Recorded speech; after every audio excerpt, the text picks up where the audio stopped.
लोगों की प्लेट से खाना खा लेते थे दिलीप साहब।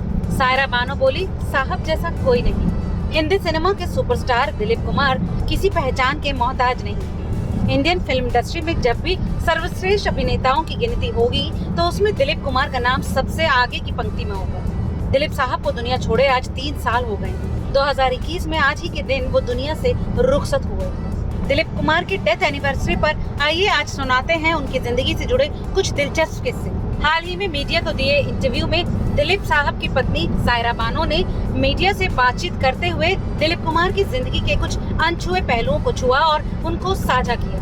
उन्होंने बताया कि दिलीप कुमार कितने डाउन टू अर्थ थे कि अपने आसपास के लाइटमैन या फिर क्रू मेंबर्स की प्लेट से खाना निकाल कर खाने लगते थे। वो कहीं शूटिंग करने जाते थे तो होटल में न रुककर किसी गेस्ट हाउस में ठहरते थे। दिलीप कुमार के समय के स्टार्स, चाहे वो सुनील दत्त हो या फिर राज कपूर या फिर देवानंद, ये सारे एक दूसरे की काफी रिस्पेक्ट करते थे। इस जनरेशन में कहीं न कहीं उस चीज की कमी दिखाई देती है।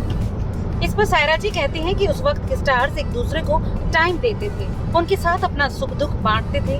आज के यंग एक्टर्स दूसरों के लिए टाइम नहीं निकाल पाते हैं, ये सबसे बड़ी कमी है। यूसुफ साहब तो हर वक्त गेट टुगेदर ऑर्गेनाइज करते रहते थे।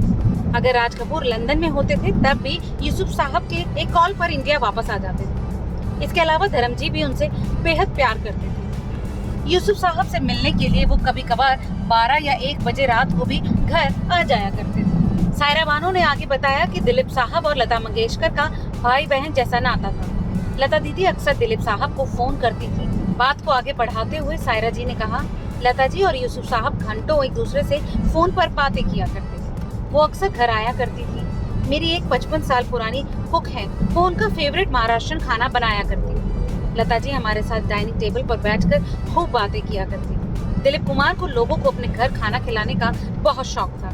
अगर कोई उनसे मिलने भी आता था तो उसे बिना खाना खिलाए नहीं जाने देते थे। वो बस सायरा जी को बता देते थे कि आज इतने लोग लंच करने आएंगे। सायरा जी घर की अन्य महिलाओं के साथ उन सभी के लिए खाना बनाना शुरू कर देती थी।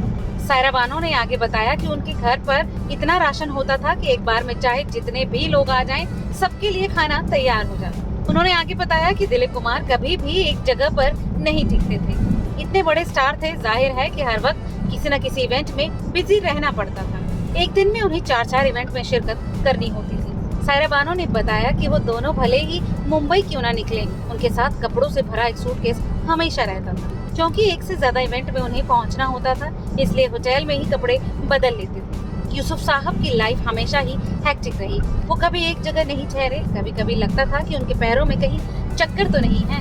सायरा जी बताती हैं कि दिलीप साहब जमीन से जुड़े इंसान थे। शूटिंग के दौरान वो लाइटमैन या किसी क्रू मेंबर की प्लेट से निकाल कर खाना खा लिया करते। कभी कभार सायरा जी को उनकी ये आदत रास नहीं आती थी। हालांकि दिलीप साहब को इस काम में कोई बुराई नहीं दिखती।